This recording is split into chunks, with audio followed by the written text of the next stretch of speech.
আসসালামু আলাইকুম viewers, welcome to food lovers kitchen. আমার আজকের আয়োজনে রয়েছে আমার নিজস্ব স্টাইলে পাক্কি বিরিয়ানি। 31st নাইটে তো আমরা পরিবার বন্ধুবান্ধব মিলে ছোটোখাটো পিকনিকের মতো অনেকেই করে থাকি। তো আপনি চাইলে সেই উপলক্ষে এই বিরিয়ানিটা ট্রাই করে দেখতে পারেন। মোটামুটি এটাকে কাচ্চির ছোটো ভাই হিসেবে আপনি চালিয়ে নিতে পারবেন। যারা কাচ্চি রান্না করতে ভয় পান, মাংস কাঁচা থেকে যায় বা চালটা প্রপার সেদ্ধ হয় না, তাদের কাছে এই পদ্ধতিটা অনেক সহজ মনে হবে। তাছাড়া আমি মশলাগুলো খুব সাধারণ রেখেছি।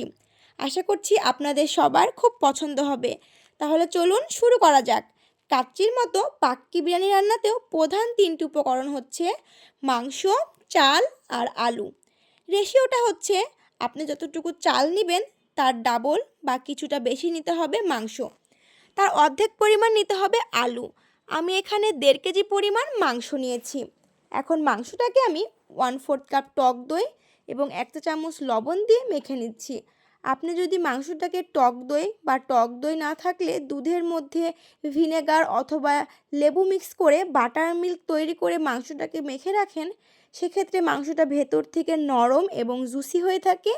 রান্না করার পর খেতে শুকনো লাগে না এবং সেদ্ধটাও বেশ তাড়াতাড়ি হয়। এভাবে মাখিয়ে আমি 30 মিনিটের জন্য রেখে দিব। 1.5 কেজি মাংসের জন্য এখানে আমি 750 গ্রাম বাসমতি চাল নিয়েছি।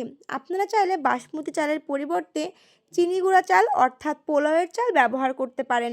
চালটাকেও আমি আধা ঘন্টার জন্য ভিজিয়ে রাখবো। আর যদি পোলাওয়ের চাল হয় সেই ক্ষেত্রে 10 মিনিট রাখলেও হবে। আমি এখানে আলু নিয়েছি 300 গ্রাম।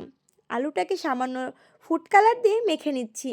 এটা একেবারে অপশনাল, তবে কাচ্চির মতো পাক্কি বিরিয়ানিতে যদি আলুটা মেখে নেওয়া যায় তাহলে দেখতে অনেক ভালো লাগে, স্বাদের কোনো তফাৎ হবে না। এবার আমি চলে যাচ্ছি মূল রান্নায়। চুলায় একটি প্যান বসিয়ে 1/4 কাপ তেল দিয়ে দিলাম। এবার তেলটা হালকা গরম হতে আমি প্রথমে আলুগুলোকে ভেজে নিব। আলুগুলোকে আমি 1 মিনিটের মতো ভেজে নিয়েছি। আলুগুলো উঠিয়ে আমি সেম তেলে দিয়ে দিব কিছুটা গরম মশলা। আমি এখানে এলাচ, দারুচিনি, লবঙ্গ, তেজপাতা, গোলমরিচ দিয়েছি। আপনাদের হাতের কাছে যেই মশলাগুলো থাকবে সেগুলো দিলেই চলবে। তারপরে দিয়ে দিচ্ছি আধা কাপ পেঁয়াজ কুচি। পেঁয়াজটাকে আমি গোল্ডেন ব্রাউন করে ভেজে নেব। যেহেতু মাংস ম্যারিনেশনে আমি কোনো পেঁয়াজ বেরেস্তা অ্যাড করিনি, তাই সরাসরি আমি বেরেস্তা তৈরি করে নিচ্ছি। পেঁয়াজটা যখন আমার গোল্ডেন ব্রাউন কালার হয়ে যাবে তখন দিয়ে দিব 1 টেবিল চামচ রসুন পেস্ট, 1.5 টেবিল চামচ আদা পেস্ট, 3 টেবিল চামচ পেঁয়াজ পেস্ট।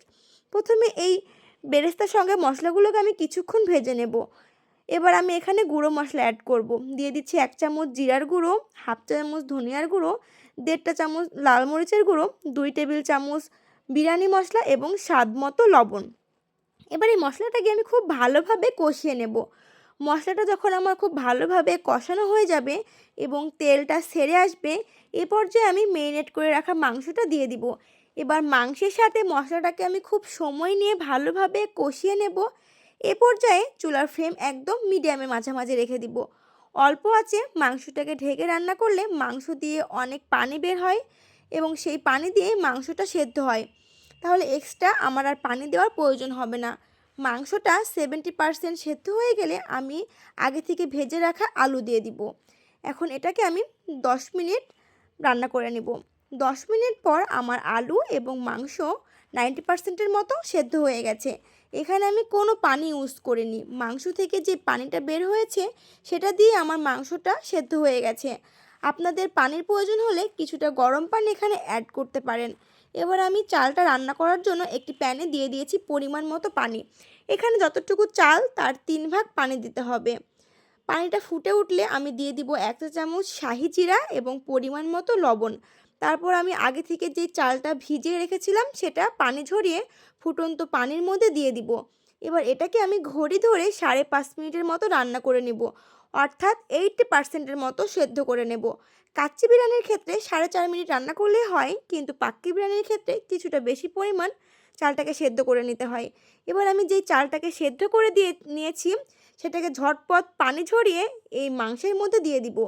ওপর থেকে আমি এভাবে একটু সমান করে দিয়ে দিব, সেই সাথে চুলার আঁচকে একদম লোতে রেখে দিব। এবার আমি ওপরে কিছুটা কাঁচামরিচ দিয়ে দিচ্ছি 3 চামচ ঘি এবং একটা বাটিতে 2 টেবিল চামচ লিকুইড দুধের সাথে দিয়েছি 1 চামচ কেওড়া জল, 1 চামচ গোলাপ জল এবং সামান্য জর্দা কালার দিয়ে ভালোভাবে মিক্স করে সেটা দিয়ে দিব। দিয়ে দিয়েছি পেঁয়াজ বেরেস্তা। এবার একটা ফয়েল পেপার দিয়ে খুব ভালোভাবে এটাকে আমি র্যাপ করে নেব। আপনাদের ঢাকনা যদি খুব টাইটভাবে লেগে থাকে তাহলে শুধু ঢাকনা দিয়ে ঢেকে দিলেও চলবে। এবার এটাকে আমি একদম চুলার ফ্লেম লোতে রেখে দিব 30 থেকে 35 মিনিটের জন্য। 35 মিনিট পর আমি হাঁড়িটা চুলা থেকে নামিয়ে নিয়েছি। এখন ঢাকনা খুলে নিচ্ছি। প্রথমে দেখুন ওপরের চালগুলো কত সুন্দর ঝরঝরে হয়েছে। চালগুলোকে ভিজিয়ে রাখার কারণে চালগুলো ভেঙে যায়নি। একদম লম্বা লম্বা ঝরঝরে ভাত হয়েছে। ওপর থেকে শুকনো দেখালেও নিচের ভাতগুলো কিন্তু মশলা এবং তেলে মাখা থাকবে। এই জন্য আপনি যখন সার্ভ করবেন এক পাশ থেকে একটু আলতো করে মিশিয়ে তারপর সার্ভ করবেন। এবার এটাকে পরিবেশন করার পালা। দেখতেই পাচ্ছেন কত লোভনীয় হয়েছে আমার বিরিয়ানিটা। এই বিরিয়ানির সাথে আসলে আর কিছুই লাগে না, 1 গ্লাস কোক অথবা বোরহানি হলেই যথেষ্ট। আশা করছি আমার আজকের রেসিপিটা আপনাদের খুব ভালো লেগেছে। ভালো লাগলে লাইক এবং কমেন্ট করে জানাতে একদম ভুলবেন না, কারণ আপনাদের লাইক এবং কমেন্ট আমাকে অনেক বেশি উৎসাহ দেয়। আর যারা এখনও আমার চ্যানেলটি সাবস্ক্রাইব করতে ভুলে গেছেন অবশ্যই সাবস্ক্রাইব করে দিবেন। ফেসবুক থেকে দেখে থাকলে পেজটি ফলো করতে কিন্তু ভুলে যাবেন না। পরবর্তী ভিডিও দেখার আমন্ত্রণ জানিয়ে আজকে এখানেই বিদায় নিচ্ছি। আল্লাহ হাফেজ।